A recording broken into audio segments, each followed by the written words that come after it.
Apam, oğlum. O ser bağımı ne? Dost bu haber estaydı. Ne mi? Aynur durum saçık geldi ya. Ne ettin ha? Dost emme zaten yadırdım o. Orla senin kim o zor? Niye de sen baraylanı? Acayip.com Hıdırlayan Şeyle bir feyli gördüm. Bu ne meke? Cevap verip bilmen kanlım. Gözümdeki ol neme deyip sonra yanım yok. Hiç kimi göresim gelen o. Sen fikrin neme? Neme sen niyetin? Buradaydın mı ya? Gözlerine bakıp diyenim. Tededen durmuş kurmak ansattır sana belki. Baktığını izleyenim bileyen gerek sevgilim. Her harfı yazmak kıyım seni getirip ödevme. Ne edip çıdarkan görsem seni kızıl keçenle.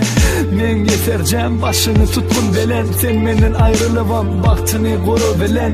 Sana sözüm yok bir gözde kallı siratın. Yatlamacak olup kaydiyan ocağımı terk edip buradan çıkaysan önümden. Bana nem olur neme zatmen fikirlerim senden ayırıp biler. Yatla Kime kalli minneki gözyaşlar yatla Geçmiş bolup kalımı ol günler Batını açtın sen yolu Aynur'um unuttun beni Yatla sevim yatla Bağla Bu işem del yalan bolur yalı bari.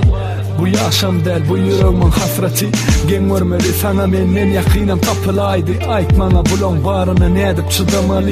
Sen gördün men hasretim men buramda baktımı. Aynur canım seyret ennem göz yaşın tuttu beni. Uzak yollar ayrı kallı ne edip ınanca. Can etsem diyecek yalı serdar sana dolunca.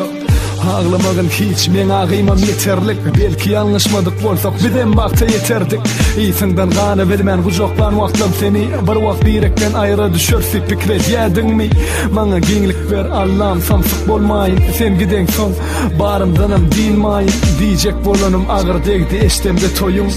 Aynur'um dine baktın bile bolgun. Yatla Kime kalli minneki gözyaşlar yatla Geçmiş bolup kalımı ol günler Batını açtın sen yolu Aynur'um unuttun beni Yatla sevim yatla Bağlam Kime kalli minneki gözyaşlar yatla Geçmiş bolup kalımı ol günler Batını açtın sen yolu Aynur'um unuttun beni Yatla sevim yatla Acayip.com